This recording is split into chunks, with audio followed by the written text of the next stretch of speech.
Beyond Your Backyard is brought to you in part by Montgomery County in the Blue Ridge Mountains of Southwest Virginia. Montgomery County, Virginia. Go to town.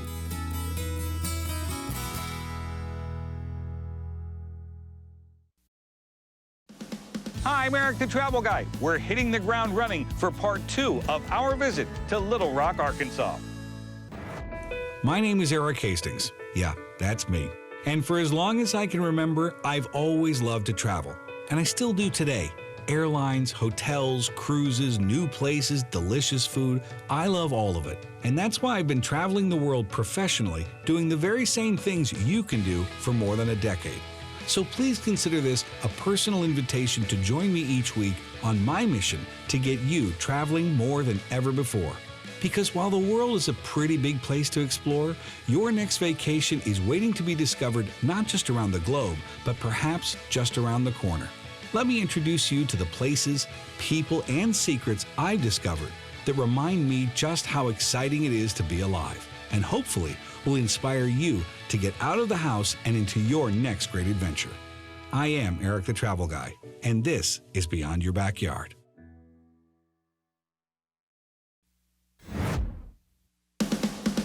Thank you for watching and welcome. Back in the fall of 2018, I made my first visit to Little Rock, Arkansas, and before my arrival, I really didn't know what to expect. But what I learned after spending about a week here is that, well, there's pretty much a surprise at every turn. What I also learned is that there's so much to do and see, we actually couldn't fit it all into one episode. So we decided to make 2. We will get back and explore those neighborhoods. Maybe we'll talk a little presidential politics. We'll visit with the locals, and we will sample some amazing culinary offerings. It's going to be another great episode. Stay with us. Little Rock is the capital of Arkansas. It's located at the intersection of Interstates 40 and 30, about 2 hours west of Memphis, 5 hours east of Oklahoma City, and 5 hours northeast of Dallas. Now, if you're considering a combo vacation, well, Hot Springs, it's located right over here to the south, about an hour, and North Little Rock is, well, just over the river. You can arrive by air on major and low-cost carriers into the Bill and Hillary Clinton National Airport, rent a car, and be in downtown in about 10 minutes. You see, this is a town bursting with outdoor recreation, farm-to-table food and drink, museums and neighborhoods to explore. Thinking about bringing the whole family? No problem. We're starting our journey right downtown. So I have a question. How do you ignite a passion for science, technology, engineering, arts, and math? Well, you bring them here. This is Little Rock's oldest museum. It's Museum of Discovery. It's awesome. Spend the morning or afternoon getting hands-on with the exhibits at this unique and fun center for learning. After all, this museum is located downtown, which is one of 12 distinct neighborhoods to explore. Now, just over the river in North Little Rock, you'll find the USS Razorback.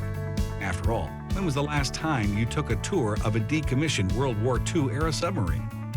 How do you describe what life was like on board for these guys, 1945, 1946, living here? Well, for one, you cannot be claustrophobic. Got it. You're on board a 311-foot by 20-foot submarine with 80 of your closest friends. Most of the time you were so busy either doing your job or learning this submarine that you didn't have time to sit around and think about where you are and what you're doing. Because if you did that, you would drive yourself crazy. Right. So these guys were busy all the time doing something. And these guys would go out for how long at a time? Typical war patrol in World War II was anywhere from 30 to 45 days at a time. At a time. And they were heavily dependent on fuel, food, and torpedoes. If they ran out of one of those, they'd have to come back in port somewhere and get some more. How many crew on board? 70 to 90. How many officers? Officers, you probably have almost a dozen. Got it. And then everyone else is enlisted crew. And so it's been here for how long? It has been here since 2005, we officially opened. What is the #1 question you get asked about this particular submarine? What was this ship named for? This ship, USS Razorback, was named after a species of finback whale. Everybody thinks it was named after a wild boar. It is not. Not the case. It is not the case. Very good. And this was decommissioned in what year? The United States decommissioned her in 1970, sold her to one of our allies, Turkey, and then the Turks decommissioned her in 2002. Got it. And she was in the Pacific, right? She did her World War II patrols in the Pacific, served most of her career between 1944 and 1970 in the Pacific Ocean, and with occasional jaunts to the Atlantic. And you can come and take a tour. Yes, you can. You walk right through it. We give guided tours of the submarine. Most of the submarine is still operational, so we don't want the John Q. public just to run through here and start flipping switches and turning knobs and stuff like that. That's not good. No, Got we'd it. like to keep the river on the outside, not the inside. How long were you in the Navy? 22 years. What did you do? I was a radioman on submarines. On submarines. This is This is home for me. This is home. What's it look like today versus World War II? Technology is like night and day. Did the food get better? Stayed about the same. About the same. Yes. Okay. Was it good? Yes, it was very good. All right, so well fed. Oh, yeah, A lot of work. a lot of work. Thank you, Joe. You're welcome. I appreciate that. Sadly, the crew and I had to depart the submarine because we were intrigued by another must-visit museum. Here in the Soma neighborhood of Little Rock back in 2013, a distinctly unique museum opened, and it was dedicated to the celebration and contents of the purse. The ESSE Purse Museum, where did this idea come from? Why did you decide this is what you have to do? Well, it started as a purse museum, and it has evolved into a women's history museum. It's told through the purse.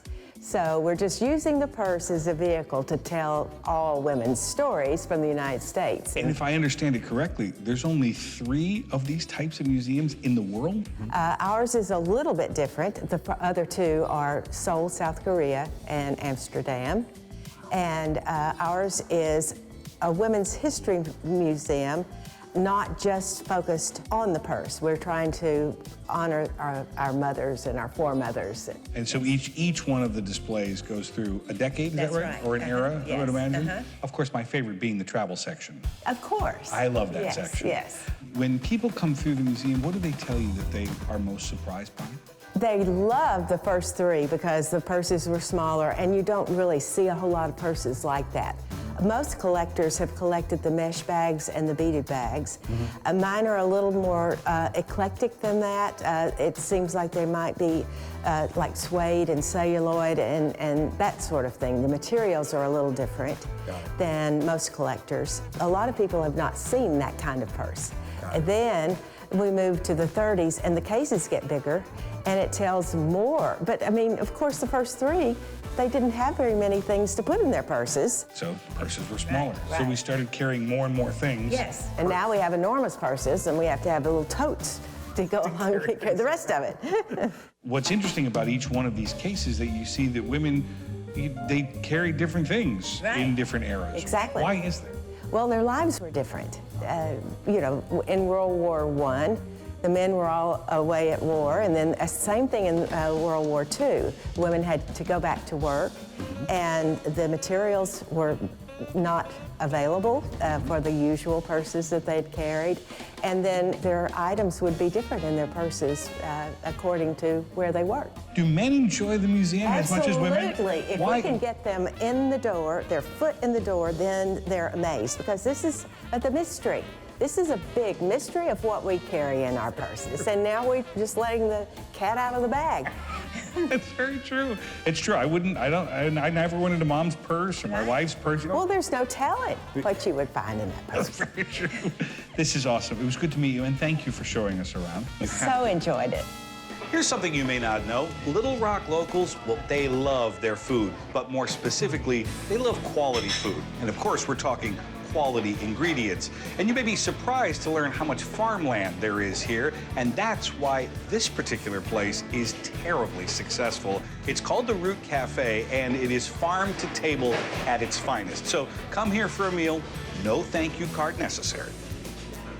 We always say, oh, it's farm to table. What does that mean? Well, for us, we define local as being from the state of Arkansas. So Little Rock is centrally located in the state, so it gives us a great boundary to work with. For us, we're sourcing as much as we possibly can from small farmers and producers. So for example, the root Benny that you ate earlier, the ham is from Marshall, Arkansas, from Grassroots Co-op. The greens are from Arkansas Natural Produce in Malvern. We use kale, curly kale from them. The eggs are farm fresh. They're from a farm that's just in Dover, Arkansas, about an hour away. So you take all of those great, fresh, local ingredients and put them onto a plate, and you know, when you cook them with love and care, you get a great result. Well, that's the question I would have. I mean, listen, we came in here on a recommendation, of course, but how do we find this place in other parts of the world? How do we know? Can we look by the menu? Help me out there. In reality, a lot of times a place that focuses on farm to table is just going to really do a small thing, a niche thing in their community, and do it really well. I don't think it's the kind of thing that you can produce on a mass scale. You know, it would be really hard for something like the Root Cafe to be a franchise. To have 9 or 12 locations. Right. I mean, the supply that would be necessary would, I think, overextend a lot of the farms that we buy from. So, are people surprised to learn that Little Rock is really pretty well established as a food town and has been for a number of years now? More and more, there are amazing things to do, both, you know, with food, with cultural experiences, with recreation. You know, we've got the Arkansas River and great stuff going on, hiking and biking. So there's a lot of fun stuff to do here. This is a labor of love, obviously, and you get to do it with your loved one, right? Isn't your wife your business partner as That's well? right, yeah. My wife is the co-owner of the Root Cafe, and she does all the decor, all the atmosphere, also did a lot of the original menu planning as well. So, yeah, from the very beginning, we've been working together, and I think after 8 years, we're really starting to hit our stride. Jack and Corey are prime examples of owners who care deeply about culinary excellence. More than 500 restaurants call Little Rock home, which is why you'll leave full and most likely with a doggy bag at just about every place you eat. So when I'm on the road, I'm always looking for the Q. We're talking barbecue. That's why we're here at Whole Hog Barbecue. And this is the Pitmaster. Jared, good to meet you, man. Thank you, sir. How you doing? My gosh, this is exciting. I wish we had the scratch and sniff smell thing on the camera, because the smell just Amazing. coming in Amazing. here. It's amazing. I mean, Whole Hog's been around almost 20 years, if I got my story right. Yeah. What are they coming in for? Pork, ribs, chicken, all of it, man. Yeah. My favorite's beef, though. Love the beef. Beef brisket, number 6 sauce, good stuff. What's the number 6 sauce? It's a mustard sauce. No way. Yeah. We gotta try a little bit of that. Yeah, you okay. get some of that. All right, so they come in for pork. We get a pulled pork sandwich. We get the ribs. At home, how do we get this smokehouse flavor without having a smoker? Well, chicken. Chicken would be easy at home. You can put chicken on your grill. You can bake your chicken. You can grill your chicken. You can do anything with chicken. Because you can run it on your grill at a real low heat and get almost the same thing. Yeah. Almost the same thing. So is that what we're gonna do today? Yes, we're gonna do some chicken up here in a little while. Be good. All right, I love that. Well, let's go back and do it. Once again, here, the key is it's simple. Simple. Don't do too much to it, right? I mean, that's what we're working with here. Yeah, we have 3 chicken breasts. Got it? What are we doing with them? Wash them off. All right. That's basically. Throw them in here? Yeah, we'll throw them in here. All right. Good looking chicken. All right. And then our special seasoning. See, this is the key, right? Yeah, this is the key. Look at this. Pork, chicken, and rib seasoning. This is our special secret sauce, I guess you could say. It's the secret, right? But personal taste, you gotta season it up prior to doing anything. You gotta do something with it. You gotta put something, salt, pepper, anything. I mean, just something. Something, okay. All right, here we go. I'm just gonna get this Oh my gosh. real good and seasoned. And I'll get it good and covered. Look at these. Good looking. Yeah, chicken breast. And all that connective tissue, but that's all gonna break down, right? Yeah, that's all gonna break down, yes. Because we're cooking it low and slow. Low and slow, yes. That's the key. All right, and that's all we do with our chicken breast. Keep it Yep, 24 hours, we let it marinate for 24 hours, just like that. just like this. Yep. No oil, nothing. Nothing, just like that. And then you toss it in the smoker. Yep. And here's our breast here. Look at these guys. Oh my gosh. These look amazing. Yes. How long have these been in here? They've been here about an hour, probably. We probably got about an hour and a half more to go. So two and a half hours, Yeah, that's it? that's it. And it keeps all that moisture in there. All that moisture in there. It's, yeah, amazing. Okay, so this is the chicken we made. Yeah, chicken we made. You know, you can make us a chicken sandwich, Yep, killer. killer chicken sandwich. Look at that thing. What are we gonna do with it? Is this gonna be like a side dish over here? No. We can do a chicken potato. No way. Yeah, chicken potato. Oh, you gotta be kidding me. Look at this. That's a good looking potato. Yeah.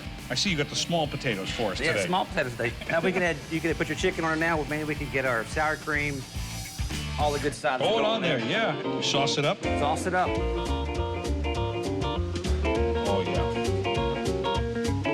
all set up too. What sauce is this? Is a number 3 sauce? Number 3 sauce. That's one of our hot sauces. Yeah, we have a volcano that's hot, hot, hot. You said you like hot sauce, so. Oh, wow. And you can add anything to it too. You can put sour cream. You can put cheese, chives, butter. I love the way... Simple though. We're keeping it simple. I love the way that this potato softens everything up and brings it all together. I don't have to have a giant bite. I'm going to need a bite of this sandwich too. I'm going to have to get a bite of that, yeah?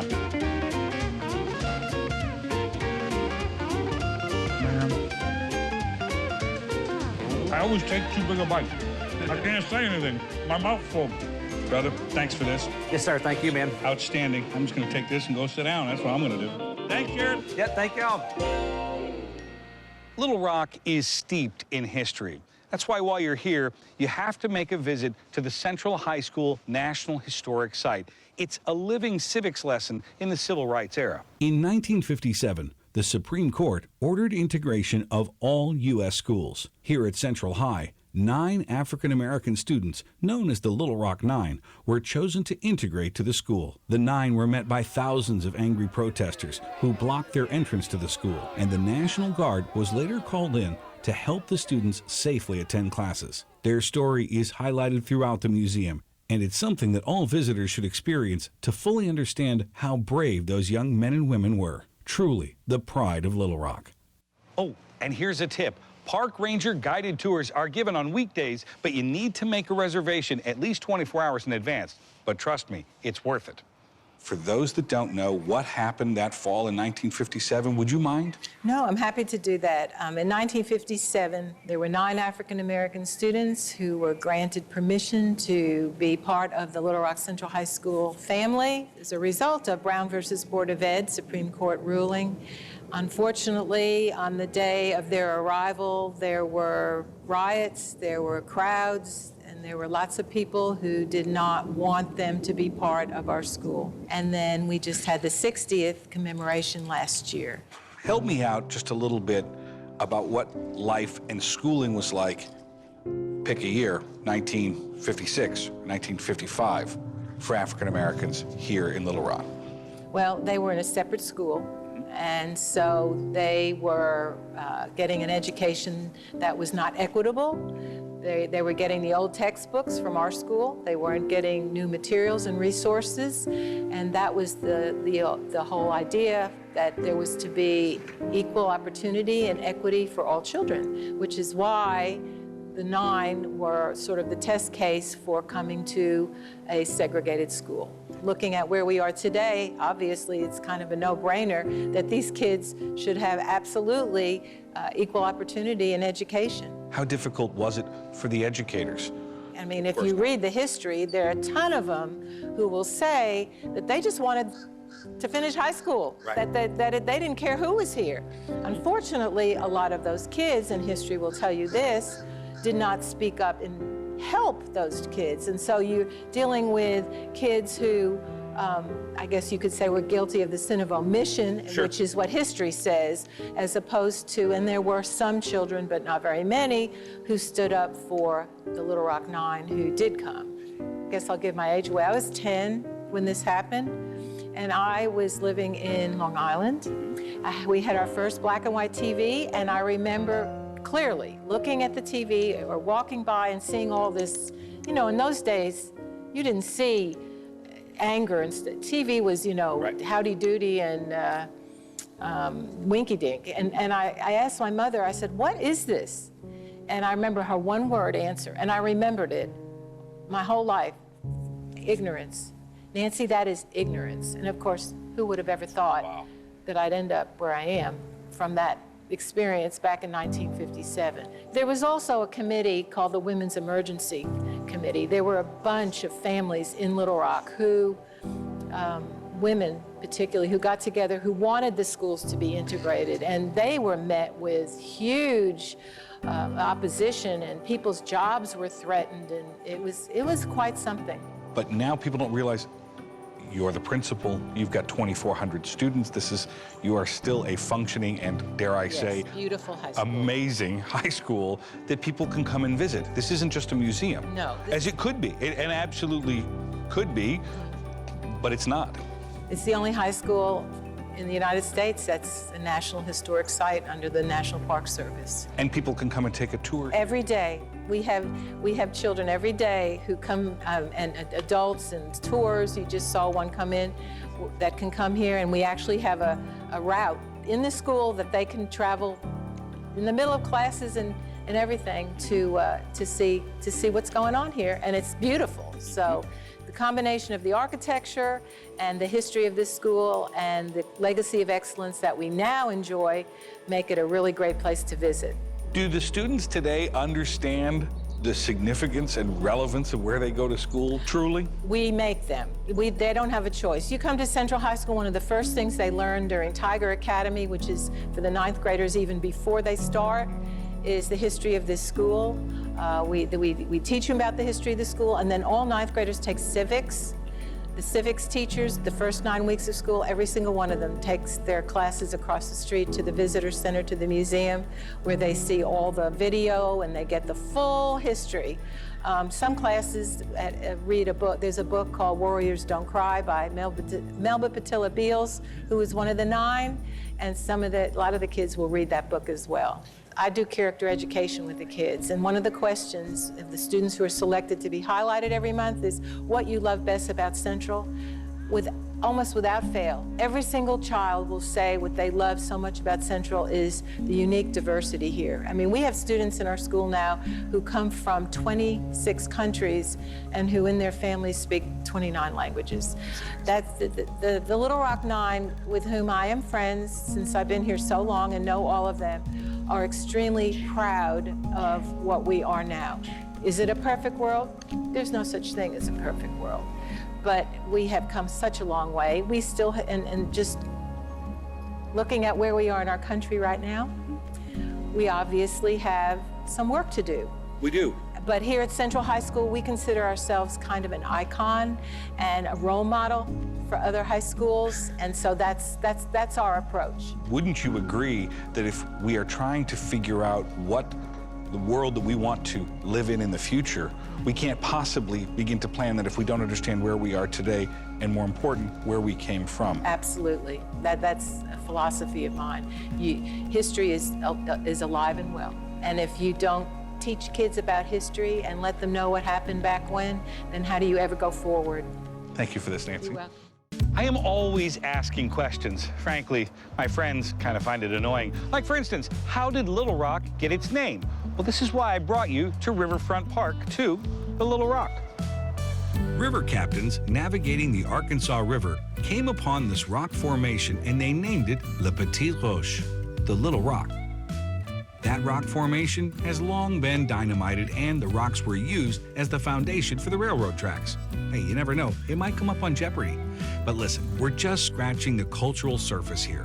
Other options to consider include the William Jefferson Clinton Presidential Center, the Old State House Museum, and the MacArthur Museum of Arkansas Military History. The rock may be small, but the fun and surprises are huge.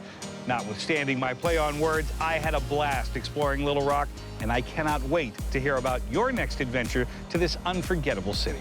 I'm Erik the Travel Guy. That's what I got. Excuse me one second.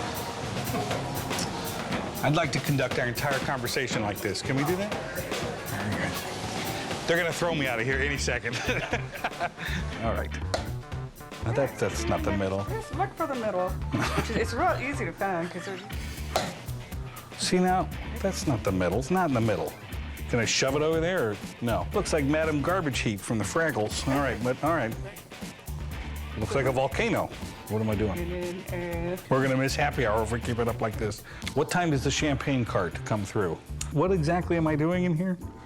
Because now I've made this. What is this about? Okay. First, we say a prayer, because we're going to need it. I've made an ashtray for Mom. Here you go. Thanks, kid. Nice job.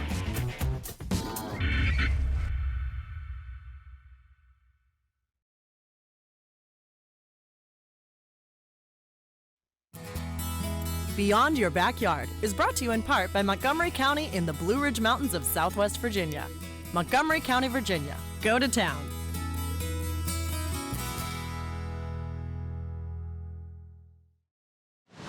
Erik the Travel Guy. You know, I've been traveling the world professionally for more than a decade, and guess what I've learned? Is that fantastic experiences await you in every corner of the globe, and you don't always have to travel that far to uncover them. So join me each week as we go on and off the beaten path, meet really interesting people, and sample delicious food. And you never know, might even have a waterfall like that. We're exploring beyond your backyard.